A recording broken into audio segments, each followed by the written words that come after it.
Hi, Meghna. Thank you so much for joining us on Blitz Business. It's a pleasure to have you. Hi, Ashish. It's like pleasure is entirely mine. Thank you very much for having me. Awesome. Let's get started. So, Meghna, first tell us a little bit about yourself. I've not answered this question in a very long time. So, so do you tell me about yourself? How? I mean, if you could just elaborate a little further. My background, where I come from, and all. Where did I grow up? Your background, yeah. What led you to where you currently co-founded your current company? Okay, so So, it's a little long story, so you have to have a little patience. Okay, so I sure. born and brought up in Alwar. It's now not such a small town, but yeah, that time it was very small. It's a small town in Rajasthan. I'm born and brought up there, and my parents they both we have a large family. My both set of parents have like 12 brothers and sisters, right? And my parents are like the youngest. Okay, so it's a large family. Everybody is not, it's kind of nuclear family, but yeah, we're all in the same city and it's a small town, right? So we grew up like that, and typical Agarwal family, the business class family as we may call it. But when I was like really young, probably in fourth or fifth standard, so we had a very two unfortunate incidents back to back in our family. My father's sister, like my bua, two of my real bua, they got widowed very early in life, like probably 24, 25. And that time, they used to get early, they used to get married early, so they'll have kids. And it was like back to back in a span of like less than a year. So that kind of a huge blow. And my dad, from there, he was very clear, no matter wherever you get married to, but you have to be financially stable. Because we could see what happened with my, so they're fine, but just because they were not financially stable, the kind of hardships they had to go through.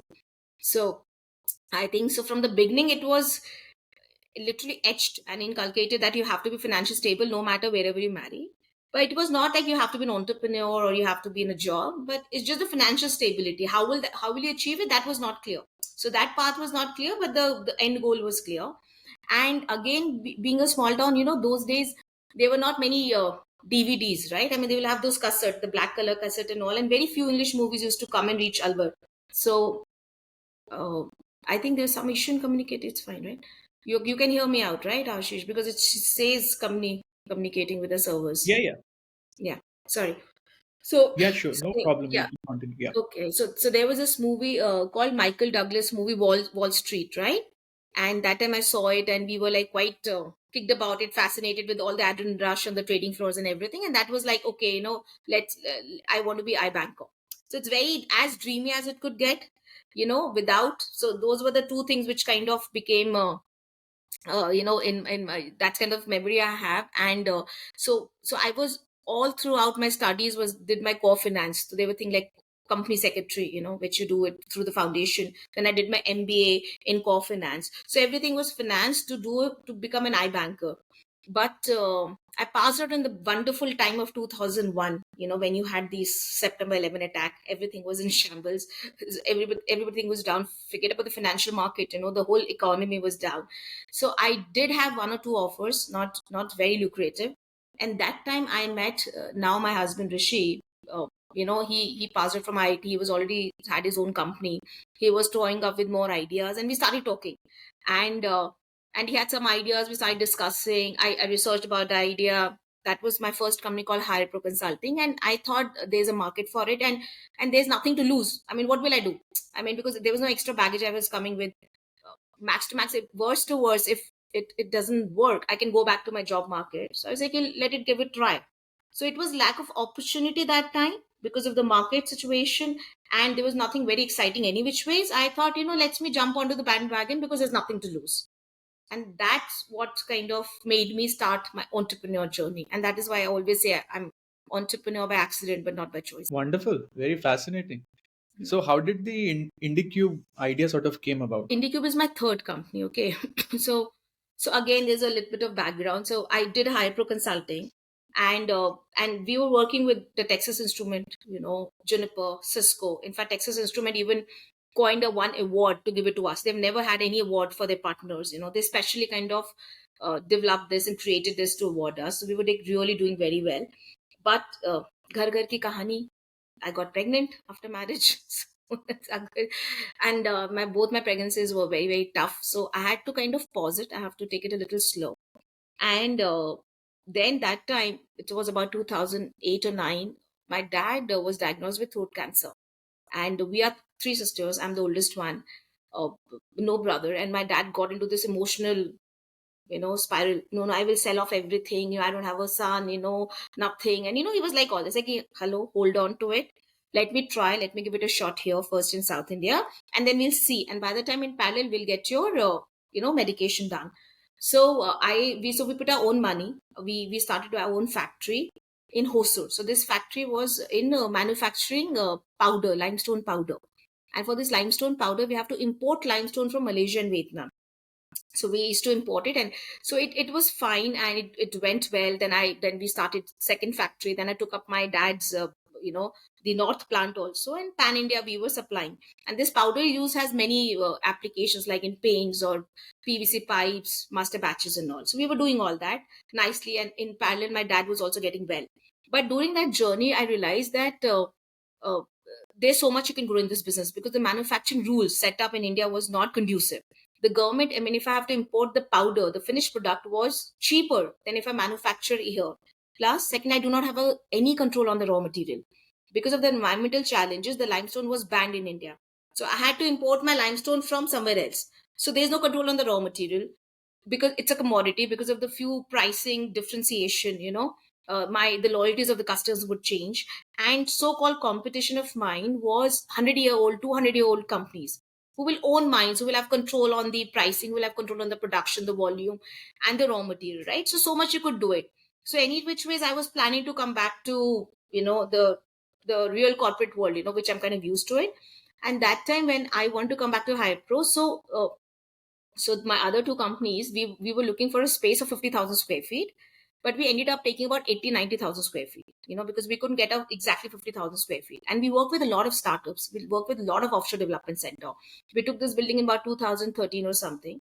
And from the beginning, even in Higher Pro days, we have always provided food, transport, gym to all our employees, from the beginning. So when we started, did this, so we subleased, the balance area of about 30-40,000 to those companies which you're working with. And they were like 30-40 employee company, and gradually they kind of tagged along on our services. Like, they said, can we use your gym, can we use your transport, can we use your food, everything.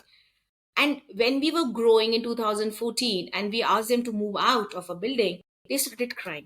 They were so reluctant. They were like, hey, can you manage it for us?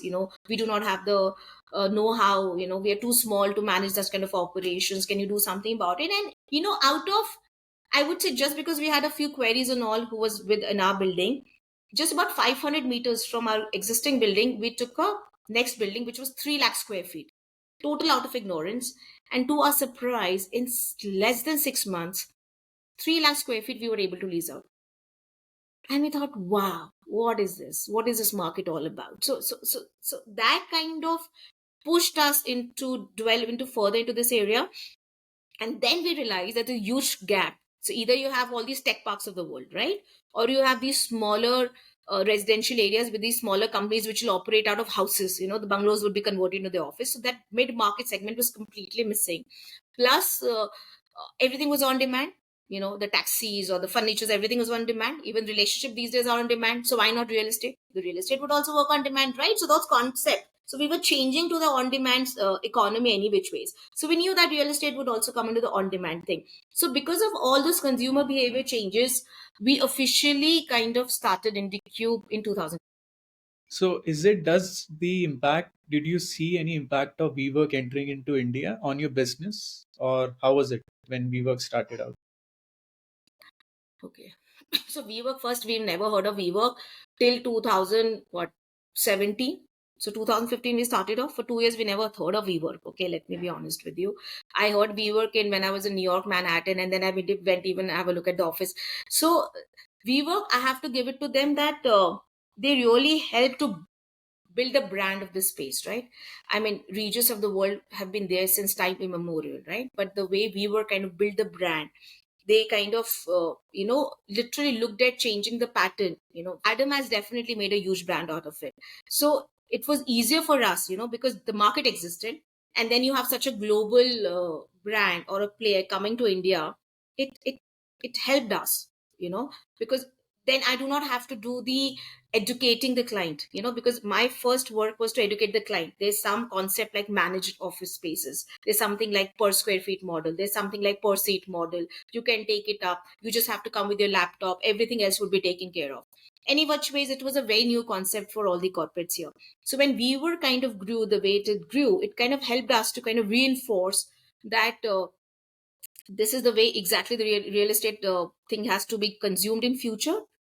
But we all knew that WeWork is the product of a developed country, and IndiQube is a product of a developing country, right? Because instead of the free beer, the people in India would need free food. Not free food, I would say subsidized food or subsidized transport. We are not the economy of the free beer or free salads, right? So those services has to be as compared. So those services has to be very India specific. What Indian company would want it. Then I cannot have an open environment system. Because every other company, the employees would be poached if they sit in an open environment hot desking system, right? So those services have to be built in as per India model. So I always say it's a developed economy market as a developing country. So, but in terms of brand, in terms of creating awareness, I think it kind of helped us positively. So what is your model? You take a long-term lease and then sort of sublease the properties, right? Yes. So we take a long-term lease. Average lock-in, like long-term leases, not lock-in, I would say, is about 20 years. It's about 10 plus 10 years. And so for us, like I'll tell you, the experience is important. The employee is the hero of the story in our model. So, and the experience starts from the parking. When you start from the parking and go, how do you park your car? Is the space clean? Are you getting the right space? So the control of the building is very, very important. So I mean, it's not like if I operate on the floor, then I cannot control the rest of the other external environments. So long lease is very important for us. The control of the whole asset is very, very important for us. And we take long-term leases, because that's how you kind of build it up, because you have to redesign a product looking at the long-term vision. So yes, it's a long-term leases. And Meghna, is it a at unit level, is it a profitable business in terms of, because we saw a lot of negative story around WeWork, they burning cash through their nose, crazy amount of losses. So what has your experience in this space so far? Like, is it a profitable? If yes, then what is your break even comes at? Like per seat, or what do you need? Actually, the thing is, if you ask me today, every startup is running a loss making business, right? I mean, why we are sidelining, I really do not understand just real estate. Okay, if you look at edtech, fintech, e-commerce, every company is burning money, right? So I think it is very wrong for us to just single out the real estate market, right? And WeWork was definitely burning money, the kind of growth trajectory they were on. So I'm not defending them, but there was certain growth trajectory which definitely went wrong, because when you are playing an existential game of burning money, these are the problems which you faces. But in what happens, the difference between a e-commerce or ed tech, in real estate, it's a real money, because when you're taking the building, it's a long-term leases, and the rent is real. You can write off rent for 1 month, 2 months, but you cannot write off rent for 10 years, 20 years, right? So it was a real money. Can it be run profitably? Sure. I mean, like, look, I'm a typical Agarwal. I mean, if I cannot touch my catch, no, I do not get into that business.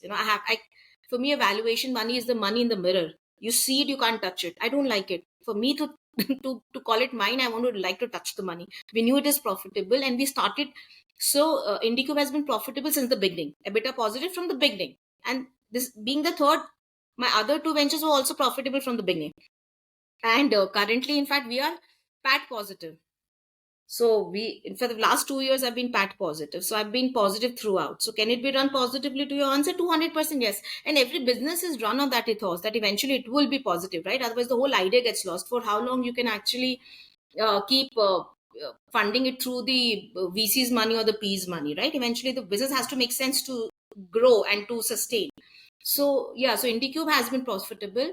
The break-even point for So us is Meghna, about did you guys raise any capital for this? yeah. So just to answer, so we are break even at about 55% to 60% of occupancy of a building. We are break even, and we raised capital. The Westbridge is my investor. So they are my investor. They are the private equity guys. They have taken some stake in IndiQube. They came on board on 2018.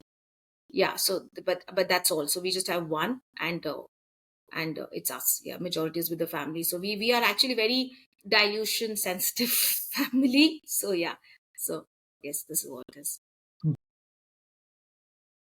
I had an experience. So we were hunting for office in Delhi NCR for my other company, software company.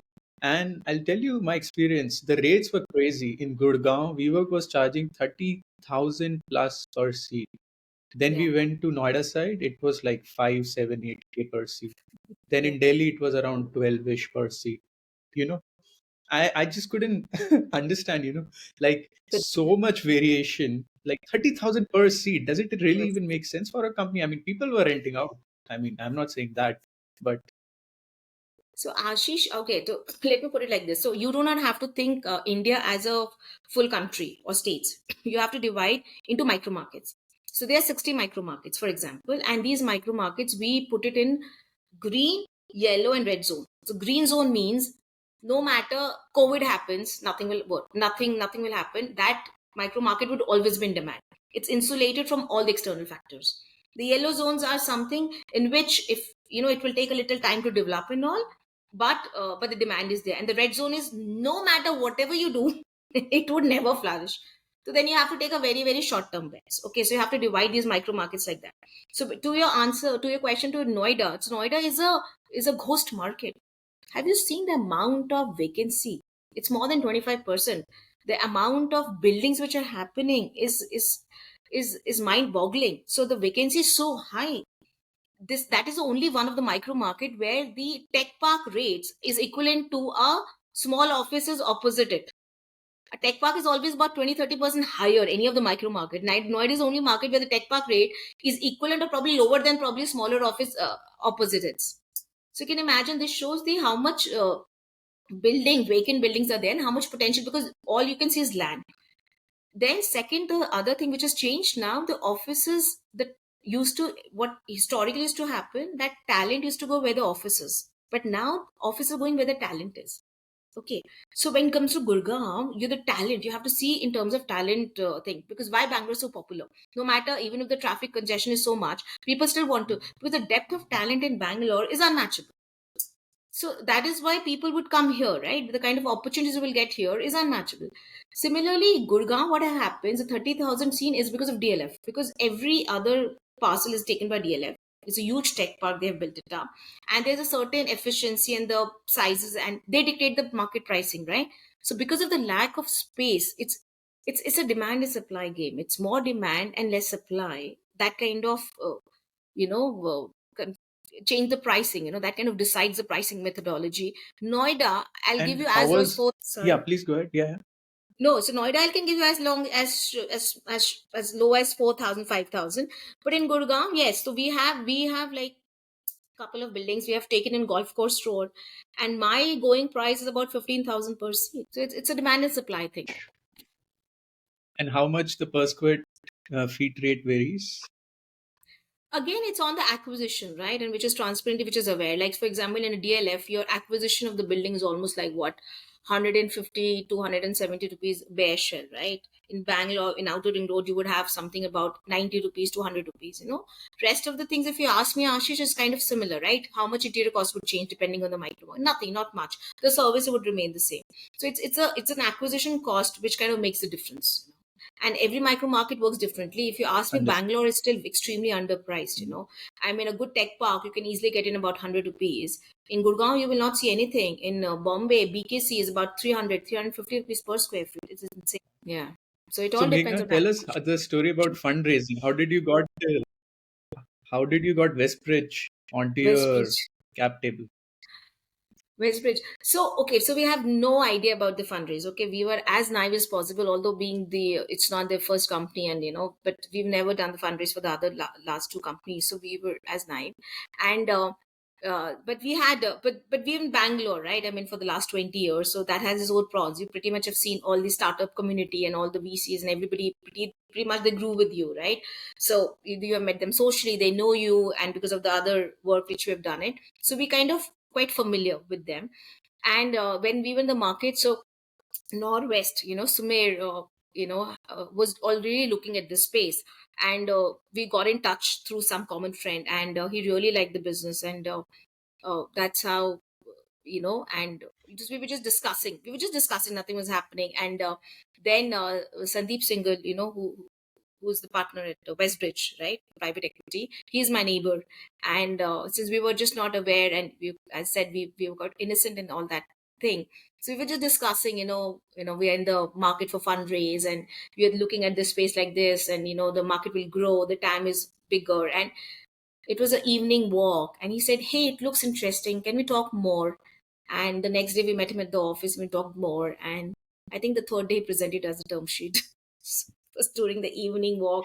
I would say we got the Wow. term sheet. Yeah, yeah. So that's how it happened. Yeah, Wow. That was seamless. that was, I just said, it was, we were discussing, and the we know people, it's not like I'm not a fresh out of college, and my other co-founder Rishi is also not fresh. His body of work is more than mine. He's always started career net and all, he being the co-founder of Hire Pro Consulting, so his body of work is more. Being from IIT has its own pros, right? So he would know everybody, batchmates, and all alumni.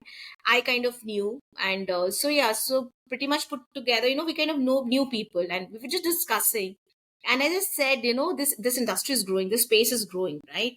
And India is growing. So yeah, so Sandeep was he's quite upbeat about the whole thing, and I think within a week we got, not even week, yeah, 3-4 days we got the term sheet, and I think within a week we kind of signed it. Yeah.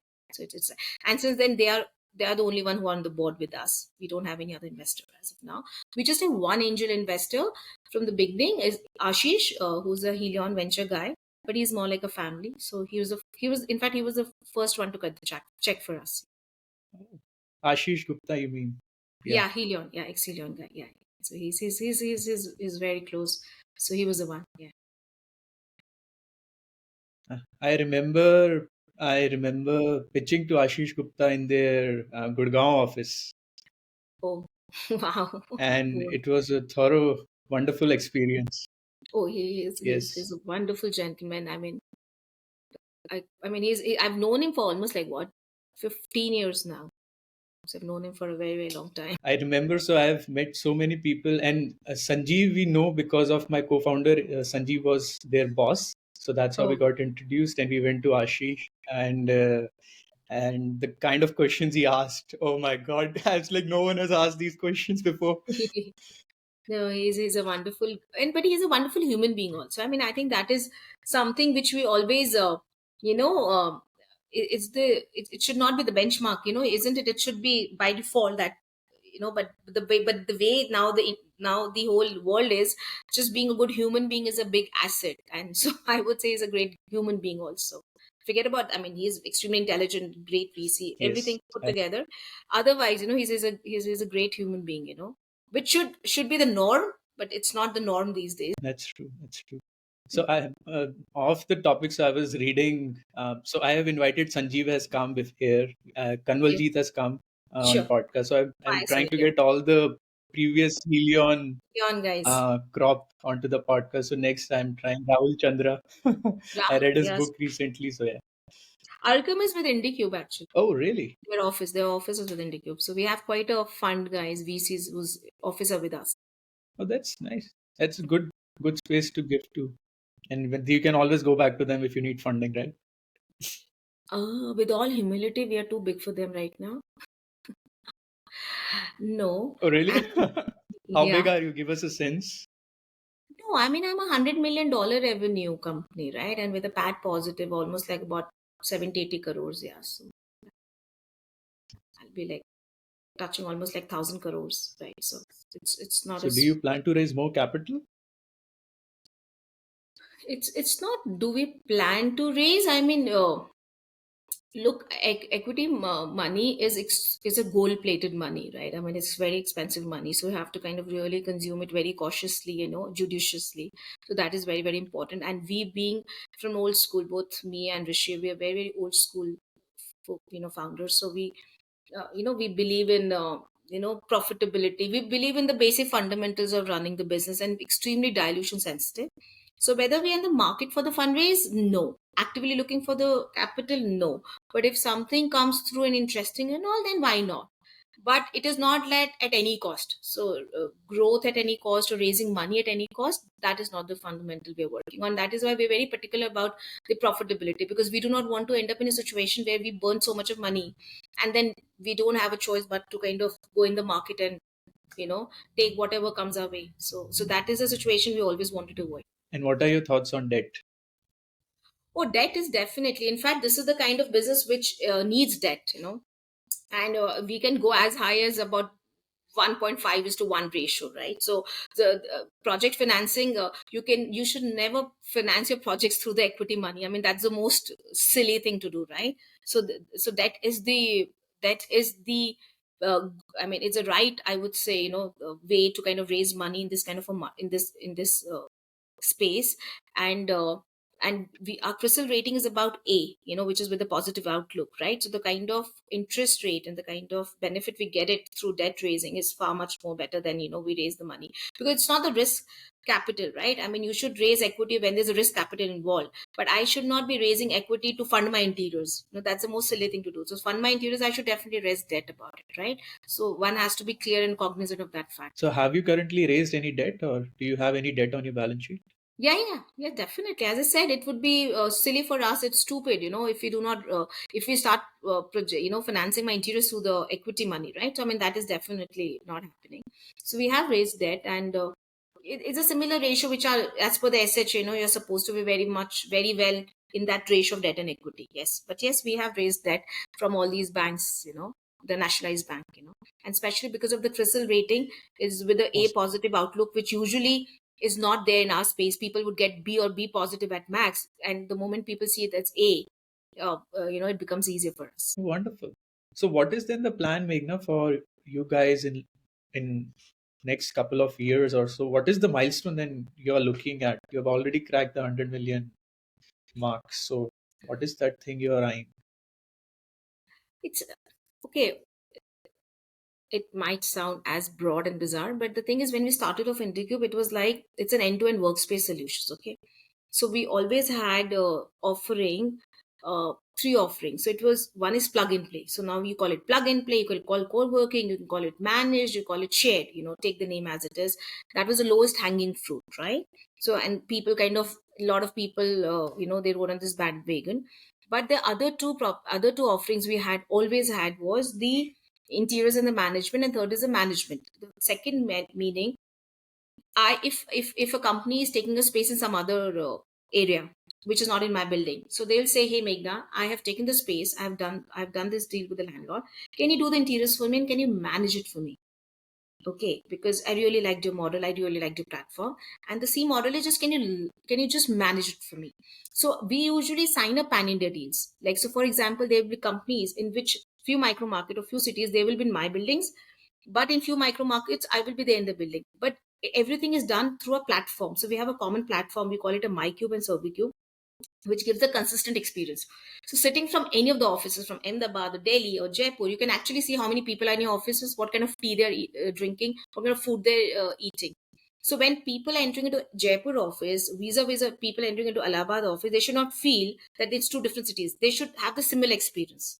So it's the platform, is the experience, is the consistent experience which counts. So for us, that is the key part of it.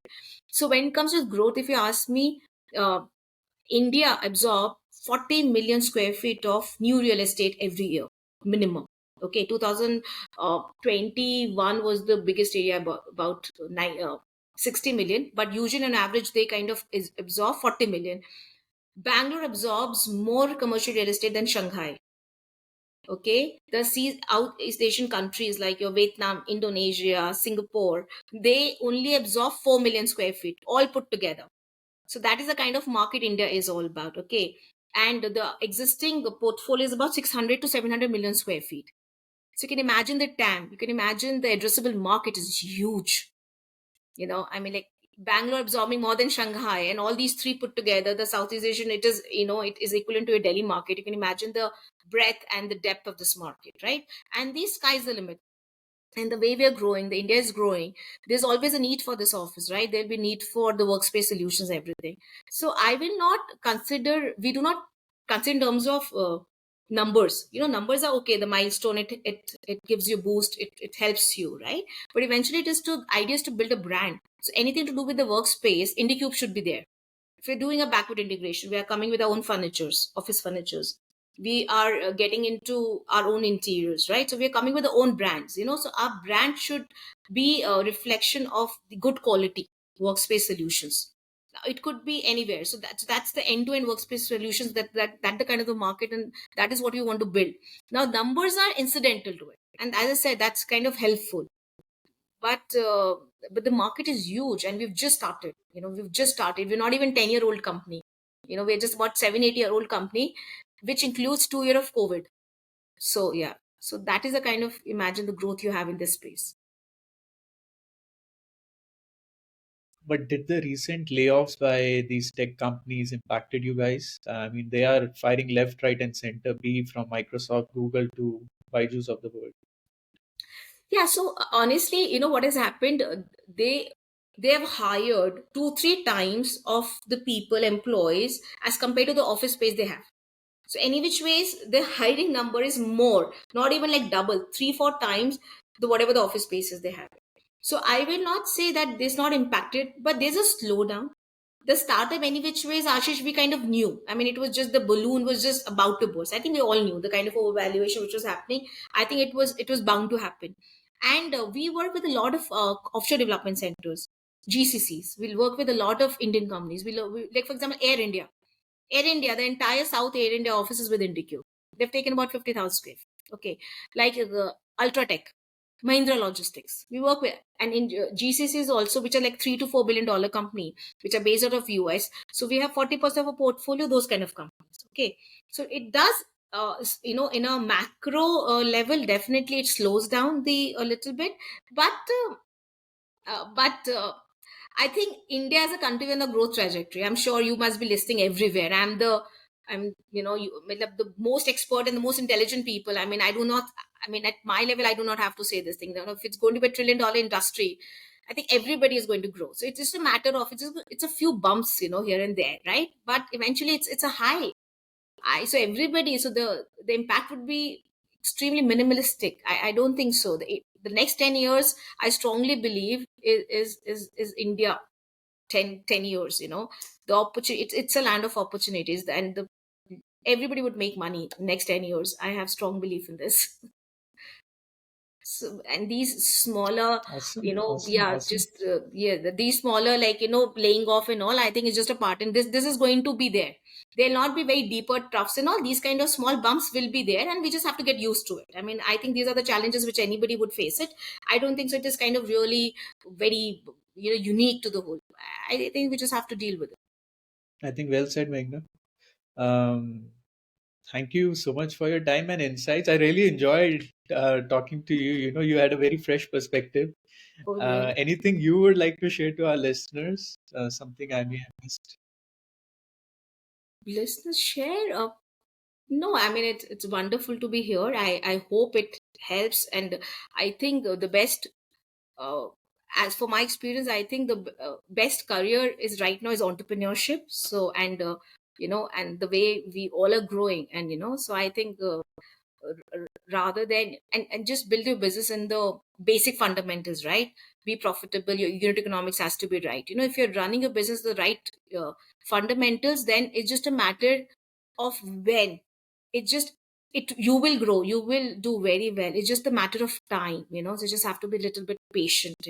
So that is about it. And my experience as a woman, I would say, for any woman, once you start an entrepreneur, then you need to be little consistent, because there are a lot of events in women's life. Your marriage or kids or aging parents would happen.